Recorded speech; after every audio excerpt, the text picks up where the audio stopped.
Good morning and welcome to the Ask Weldon Show, episode 238. How to make your team not tilt and mastery versus escapism. This is the Ask Weldon Show. My name is Weldon and I'm a sports psychology trainer with a master's degree in sports psychology. And this is the show where you call in with your questions and I answer them from that perspective.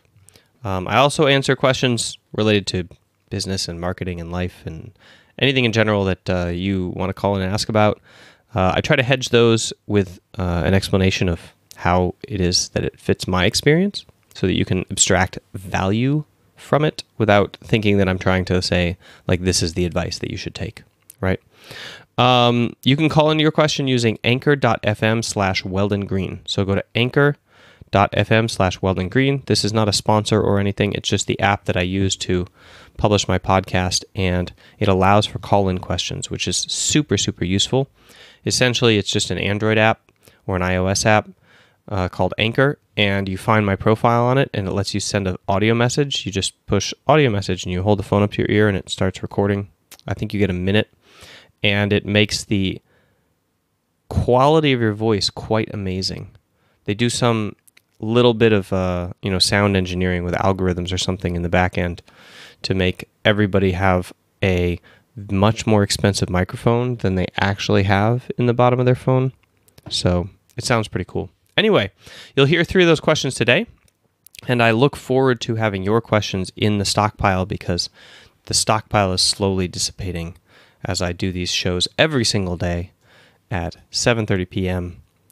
LA time. And you can tune in live to catch them and chat before and after the show and ask your questions in Twitch chat. So make sure to check that out. The channel name is Mind Games Weldon. And like I said, every single day, 7:30 p.m. LA time. Come join us. All right, why don't we jump into today's show?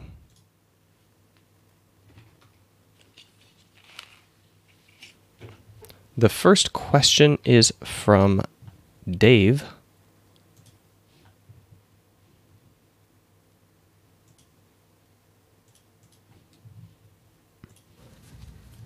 Hi Weldon, my name is Dave and I play Melee.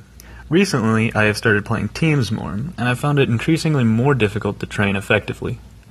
My static teams partner tilts very easily from things like something not going his way, or feeling like the other team is doing something gimmicky to win. This makes it very hard to improve as a team, where I know that our individual skills are good enough for us to do well. What kind of things can I do to support my teammate when he tilts, or to avoid tilting altogether? Also, it's been 9 months since I've completed the Mac program, and I found it very helpful in my everyday life as well as my Melee career. Thanks, Weldon. All right. Thank you for the question, Dave.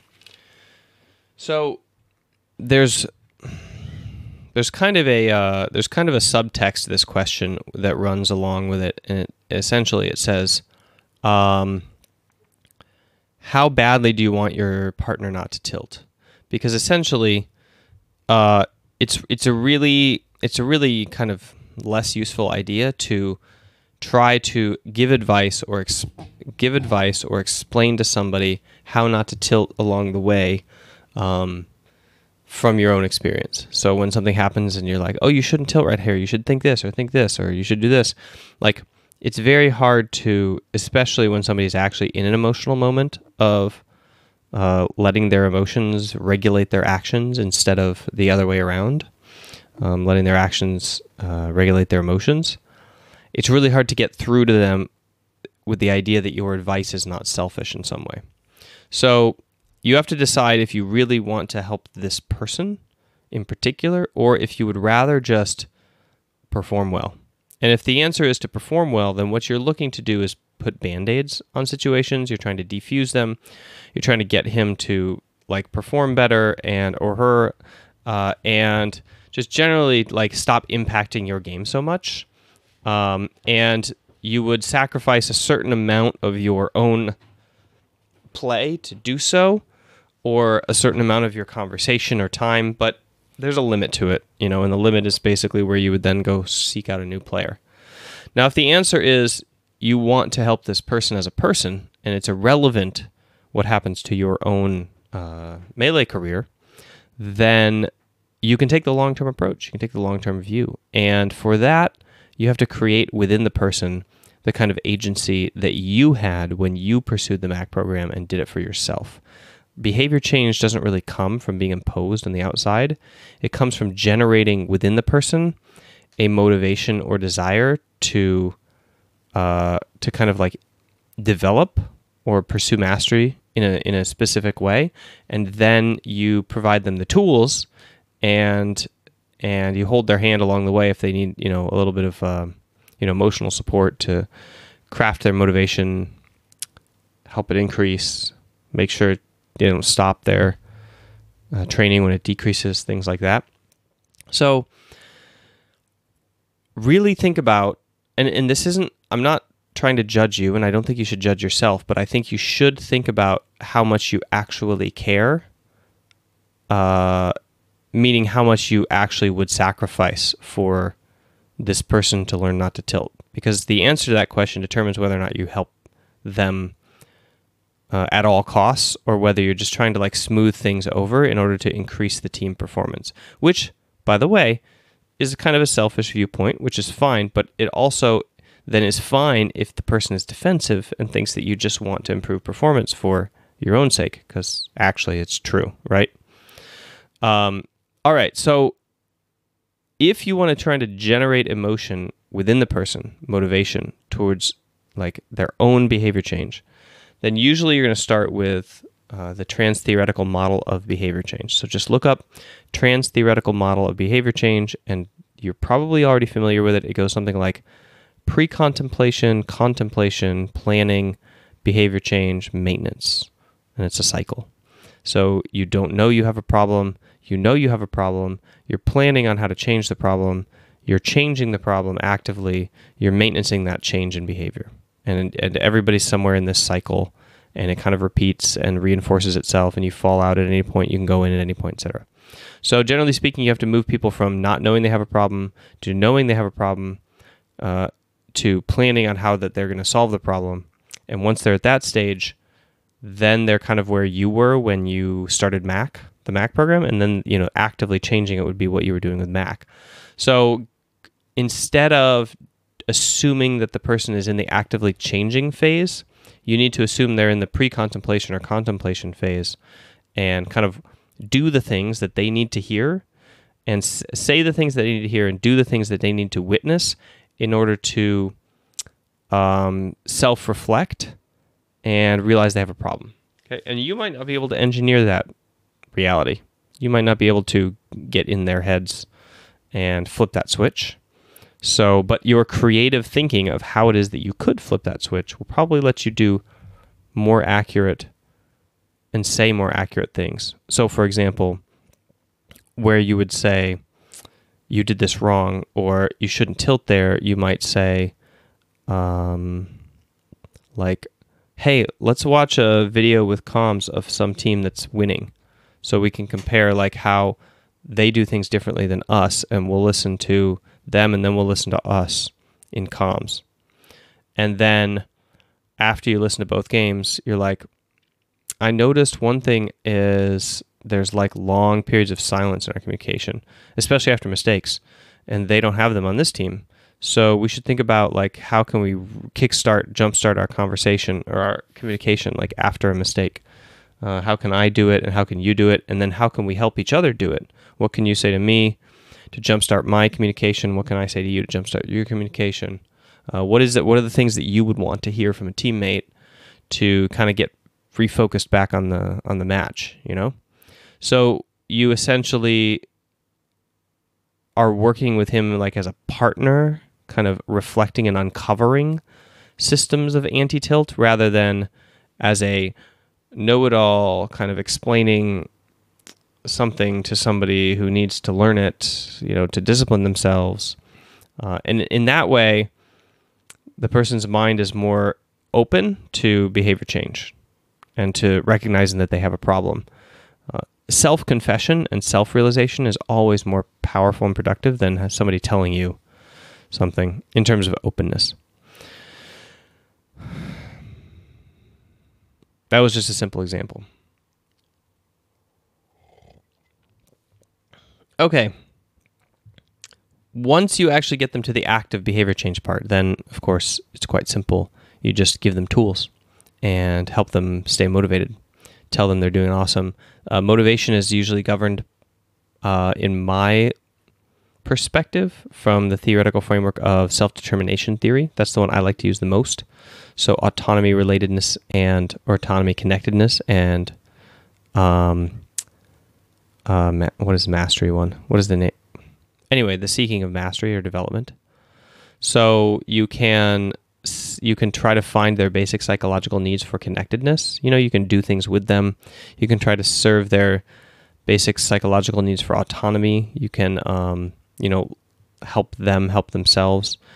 And you can help serve their basic psychological need for, the pursuit of competence and for competence by helping track their mental resilience and kind of explaining when it's really good and showing and showcasing their effort that they put into doing it and the results that they get out of that training. And then their motivation stays high. All right. Thanks for the question, Dave. And it's a really tough question. I get this question a lot, and there's no simple answer, to be perfectly honest. But thanks for calling in, and thanks for supporting the Mac program. For those of you who want to know what in the world he's talking about, this is it, mindgames.gg/MAC. It's my online video training program, like 50 or 49 videos online, 7 modules over 7 weeks. And it's $30, and you use the coupon code AskWeldon when you're watching this show to get the $5 discount. So it's $25, and it's unlimited forever access no matter how many times I upgrade the program, which, by the way, this is its 3rd iteration. So people who bought it years ago, back in 2013, 14, still have accounts if they want them. And also it's satisfaction guaranteed, meaning you can just ask for a refund whenever you want. I don't particularly need or want your money. Well, I need your money. I don't particularly want to hold on to your money if you want it back because you're not satisfied with the program. So that's an easy fix. I just have a permanent refund philosophy. And more importantly, I'm turning this into an app. So I don't like the fact that it's video only. Do you guys remember the trans-theoretical model of behavior change I was talking about earlier in the question? Well, the issue is most online training courses, especially the video ones where they're like, hey, come learn a class on coding. Watch these 7 videos. Blah, blah, blah. There's like a bajillion classes like these on the internet. They only work if you're in a specific spot of that trans-theoretical model of behavior change and if you're also high on motivation. So these classes do nothing to help move you through changes in behavior, and they help you do nothing if you happen to be low on motivation on one particular day. They only serve a very small segment of humans, which is those who are perfectly positioned to be actively changing their behavior, not in the maintenance phase, not in the pre-contemplation phase, and those who happen to be motivated that day to sit down and watch the video. And they make a lot of money off those people, and off people who have hope that they are those people, but actually aren't. So this has always frustrated me about online video courses, and which is ironic, right, since I have one now. But the ambition from the beginning has been to create an app that is more pedagogically sound and addresses things from the perspective of a school teacher. Since I was a lecturer and a school teacher for so long, my perspective is that I have to help everybody in the classroom pass the class. Not just, this is the equivalent, so online video courses are essentially the equivalent of, the teacher saying like, okay, well, these 3 students are try-harding and they're also excited about the class, so I'm going to work with them over here, and they're all going to pass, and the rest of you can just go do whatever you want in the hallway. I don't even care. So I don't like that. That's not how actual school works. Your duty as a teacher is to bring everybody into a state where they understand the material, they want to learn the material, they're motivated by the material, and they pick it up and learn it, right? And you do that through pedagogy, the act of, or the science of teaching and constructing learning environments and constructing learning. So it's very difficult to construct improved pedagogy in a video-only, classroom where they have to go and click on it and then they get you. Then you can talk to them and try to motivate them, but that's hard. So that's why I'm creating an app. That's why this is becoming an app, so I can hit more angles of the pedagogical sciences and try to improve people's transitions from contemplation to planning, planning to active, and active to maintenance, and maintenance back to contemplation of the next behavior, et cetera, et cetera. And then also to help people with their motivation. So to help them improve their autonomy, improve their relatedness, and improve their competence. All right, that's about all that I can say about the Mac program. And if you purchase it now, obviously you get access to the app, and you also support the development of the app. So part of me wants you to wait and purchase the app, because then I'll make more money since we're moving to the subscription model. But then part of me wants you to buy it now because I need the funds of the current purchases to continue to support the development of the app. So either way, do what you want. Make sure to check it out, mindgames.gg/MAC. And yeah, let me know what you think. Hop into the Discord and give feedback. There's a specific channel both for customer service, if you want your refund, by the way, and also for the Mac program in general, which I'm probably going to change the name just to Mind Games app, to be perfectly honest. Let's do the next question. This one is from Sam. Hey Weldon, Sam, aka Just Casual here, and I just watched a video about a new Tetris that has a VR experience, and how they had a professional Tetris player playing it, one of the best in the world, and how they're performing better actually using the VR experience. And they started hypothesizing that it could be because of the immersive experience, creating an easier way to get into flow state. So I'm just curious what you think about this, if you think that may be true. Also, if that has any implications for esports, because I know VR esports is probably a bit further along in the horizon, but if there's ways for pro players to create a more immersive experience on stage or in their practice to help achieve flow state better. Thanks. All right, so very interesting question. I do want to watch the video and read the article or research on this. Basically, what Sam is talking about is flow state, which is a psychological state described first by this guy, whose name I can never pronounce. So I have his Wikipedia page open. I'm going to click the listen button. Mihai Csikszentmihalyi. That's his name. And essentially it was it's like a positive experiencing, so like it's a very enjoyable state of pure performance that typically people think of in terms of optimal performance, but actually it's more in line with autotelic experiences. So for example, automatic learning. So in my line of work, I'm most concerned with flow state as per how it helps you learn automatically without effort, or without feeling the effort. It's actually massive effort, but it doesn't feel like work. But most people associate flow state with like optimum performance or peak performance or out of bounds performance, meaning like better than they could do. Although that's not really true, because what actually happens is they perform as well as they could in the given moment. And more importantly, we have now several studies backing up the science of we have now several studies that have shown that flow state performances and performances under maximum concentration but without flow state have very similar levels of performance.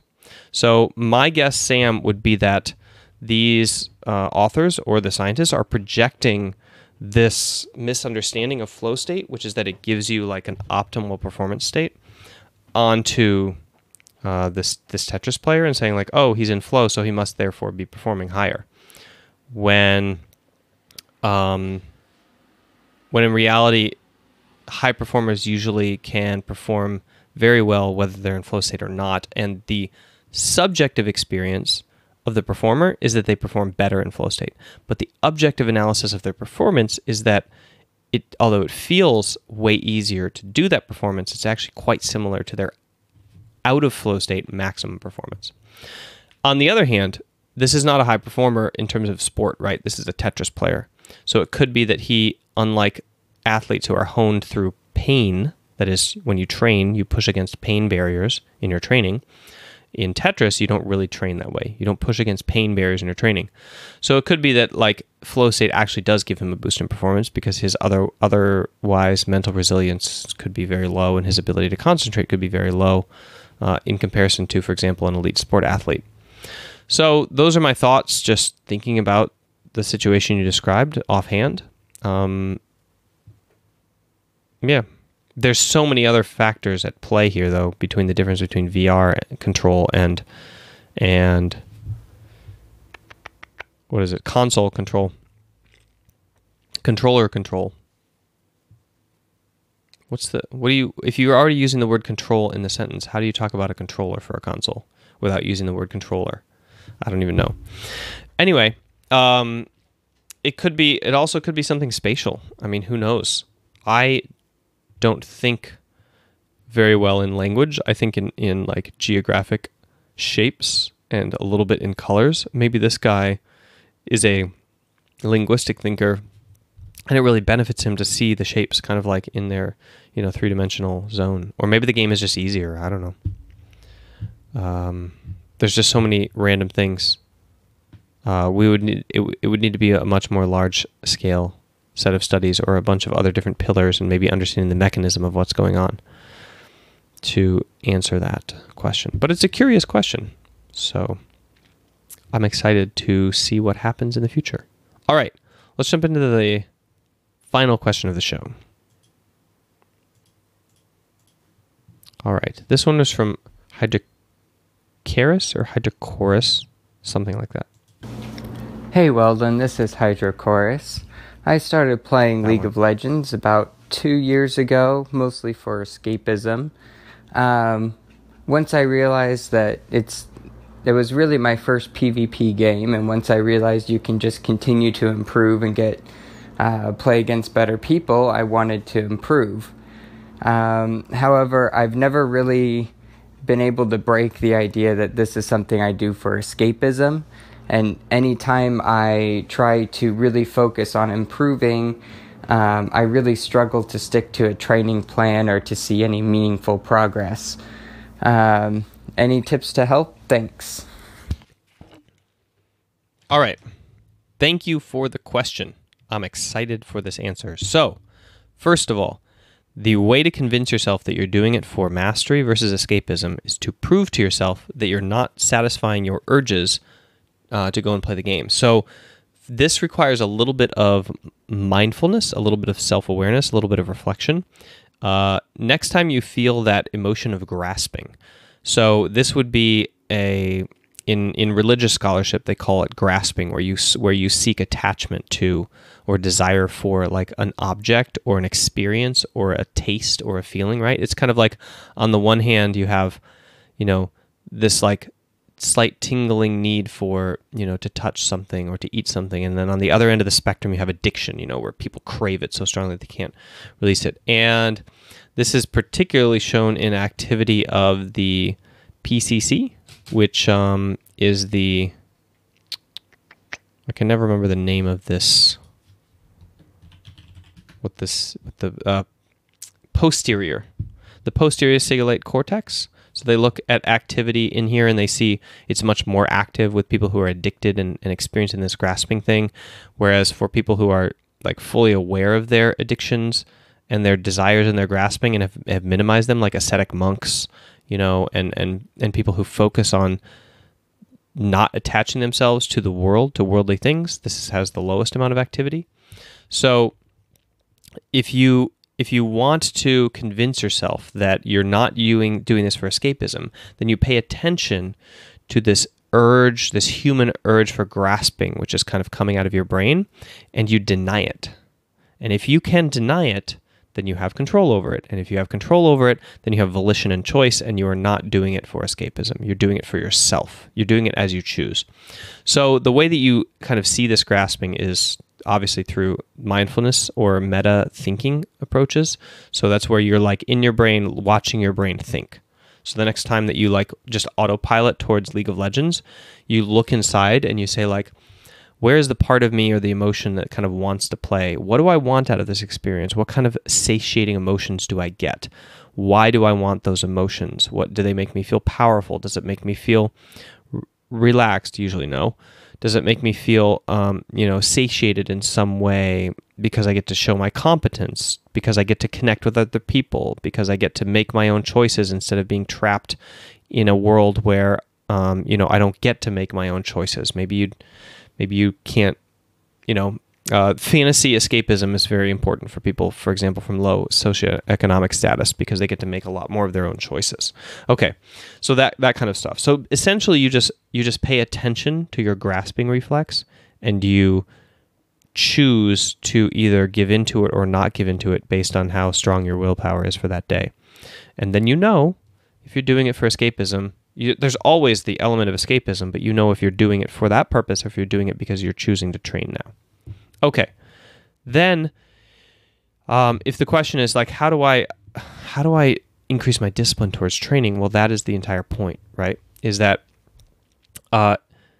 you should slowly build the capability of sticking to a training routine by using League of Legends as your excuse, right? That you should say, okay, I'm going to try to get on the horse and I'm going to try to have a training routine and I'm going to try to keep to it for a couple days.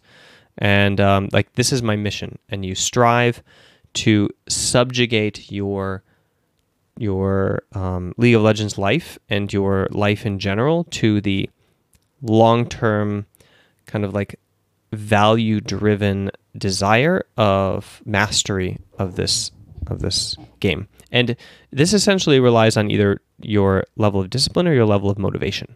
So when you have high motivation, it's easy. If you have low motivation, then you need high discipline. Because otherwise it doesn't really come for free. And you also should not see it as an all or one kind of thing. I think that I have the most success with people when I layer on behaviors. So when we pick one and we do it and we make that the end all be all priority behavior. So like getting up every single day at 4 for me was the thing.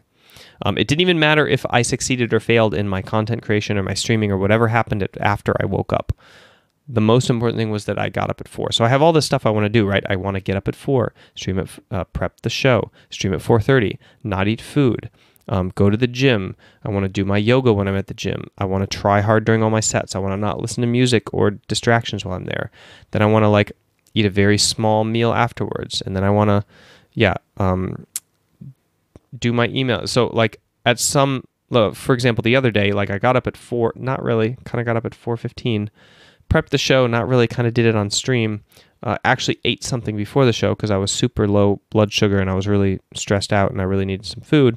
Went to the gym, kind of listened to a podcast a little bit. Did my yoga, but I didn't do the whole set. I didn't do the final activity. And then I did my lifting, but okay, this is the good thing is I actually took my headphones out, put them to the side, really focused in.